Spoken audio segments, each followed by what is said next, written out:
In Diablo 4 Season 8, we do see the return of Belial, the Lord of Lies, as a new pinnacle boss in the boss ladder. However, from a lore perspective, is Belial being wasted as being only a seasonal boss? And does it really make sense that he's stronger than some of the other bosses in the ladder? In this video, we'll be talking about Belial's place in Diablo 4 Season 8, a bit of his character lore and background, and lastly, whether he's being narratively wasted as a season headliner as opposed to having a presence in a future expansion. With that being said, let's jump right in. First off, in Season 8, Blizzard is completely revamping the boss ladder system, and they're introducing Belial at the very top of this ladder. Now, I am glad that Diablo 4 is using bigger figures to move along seasonal narratives. I thought that Season 5 and Season 7 had great stories that really did expand on the world of Sanctuary in Diablo 4, and Season 5 especially helped push the baseline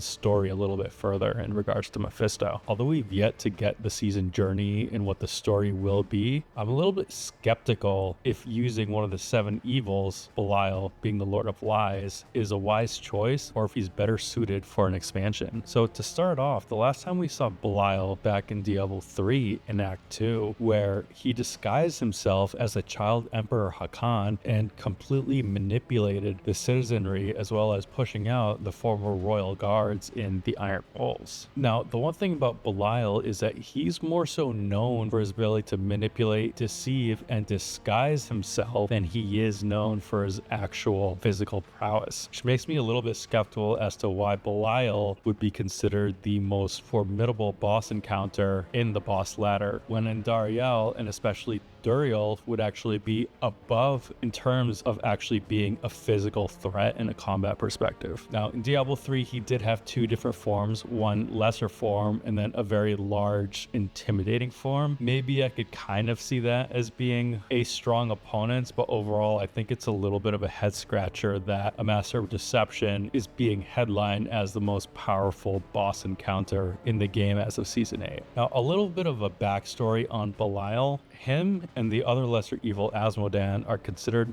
the smartest and most cunning of the lesser evils, with Belial himself only being second to Mephisto in his ability to manipulate and deceive. In fact, it is said that Mephisto took Belial on as an apprentice, and he taught him most of what he knows. So it does make sense in terms of where we are in Diablo 4's story, with Mephisto being a centerpiece, that Belial is showing up in some form. However, I do feel like Belial is being wasted narratively on just being a seasonal boss. In Diablo 3, he was fully voiced and had an entire act dedicated to him, and I think that if anyone could help convince the populace that Akarat is back, even though he's actually Mephisto, it would have been Belial disguised as his right-hand man, potentially as one of Akarat's dedicants, helping to further sell the story that Akarat's back and the corrupted Zakarum faith would be restored to its former glory, of course in an antichrist sort of way. I will give them the benefit of the doubt. Again, the last season's story was pretty good. Hopefully Season 8 will have a good narrative attached to it that justifies using one of the 7 evils as a prime antagonist instead of giving him his own space in an expansion, especially since Belial was one of the masterminds in Hell that originally helped exile the 3 prime evils, Diablo, Mephisto, and Baal, from Hell onto Sanctuary. In fact, Belial and Azmodan would have completely run and been the masters of Hell if not for them turning on each other, wanting to be the sole lords of Hell. So what do you guys think about Belial's involvement in Season 8? Please let me know in the comments below, and if you agree that he probably would have been better used narratively as an antagonist in a full-blown expansion. That's all for this video, guys. If you enjoy Diablo lore and content like this, please consider liking, subscribing, and sharing your thoughts below. Also, I am going to be streaming once more and going through the stories of Diablo Immortal. As you can see, the majority of my videos, I do use my streaming content, so feel free to pop in, say hello, and maybe you'll see your name pop up in a future video.